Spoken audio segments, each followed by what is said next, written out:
જય શ્રી કૃષ્ણ મિત્રો, સ્વાગત છે તમારું આપણી ચેનલ શ્રી વેદાંત શ્રીમાં। આજે આપણે આ વિડીયોમાં ધરો આઠમનો વ્રતની કથા વાર્તા સાંભળીશું।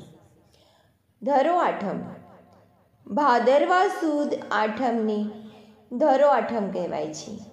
એ દિવસે સવારે વહેલા ઉઠી સ્નાન આદિથી પરવારી ધરોની પૂજા કરવામાં આવે છે અને પ્રાર્થના કરવામાં આવે છે। આખો દિવસ ટાઢું જમવામાં આવે છે અને આ વ્રત કરનારના કુળનો વંશ વધે છે। હવે જાણીએ ધરો આઠમની વાર્તા। એક કુટુંબ હતું, એમાં બે મુખ્ય જણા, એક સાસુ અને બીજી વહુ। વહુને એક નાનો દીકરો।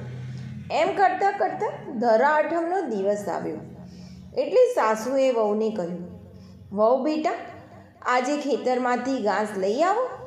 વહુ કહે, બા, હું તો ધરો આઠમનું વ્રત કરું છું એટલે મારાથી તો ઘાસ લેવા ખેતરમાં નહીં જવાય। સાસુ કહે, કંઈ નહીં, તમે ઘાસ લેવા નહીં જાઓ તો હું જઈશ, ઢોરને ખવડાવવા માટે ઘાસ તો જોઈશે જ ને। આમ કહી સાસુ તો છણકો કરીને દાંતરડું લઈને ઘરમાંથી નીકળી પડ્યા। વહુને લાગ્યું કે સાસુ જાય અને હું ઘેર રહું એ તો ખરાબ કહેવાય, એટલે વહુએ તો છોકરાને ઘોડિયામાં સુવાડી દીધો। પછી ઘરના બારણા બંધ કરી દાંતરડું લઈને એ પણ સાસુની પાછળ પાછળ ચાલી નીકળી।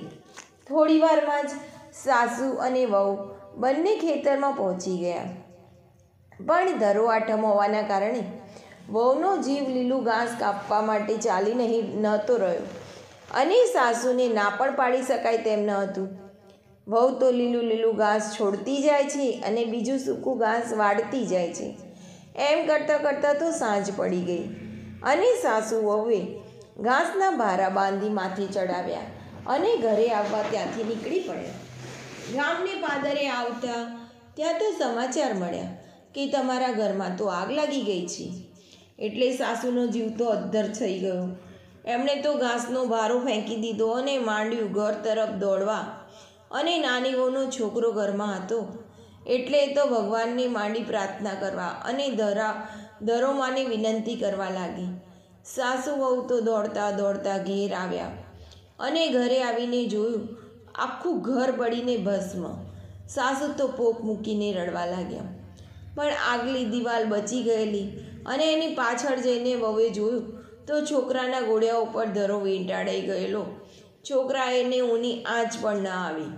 છોકરો તો ઘોડિયામાં હસે છે અને રમે છે। વહુને તો ધરો આઠમનું આ વ્રત ફળ્યું અને વહુને પ્રતાપે સાસુ પણ વિલાપ કરવાનું છોડી દઈને દીકરાને તો તે રમાડવા લાગી। ધરો આઠમનું વ્રત કરનાર સૌને, કથા કરનાર અને સાંભળનાર સૌને વહુની માફક આ વ્રત ફળે। જય ધરો આઠમ।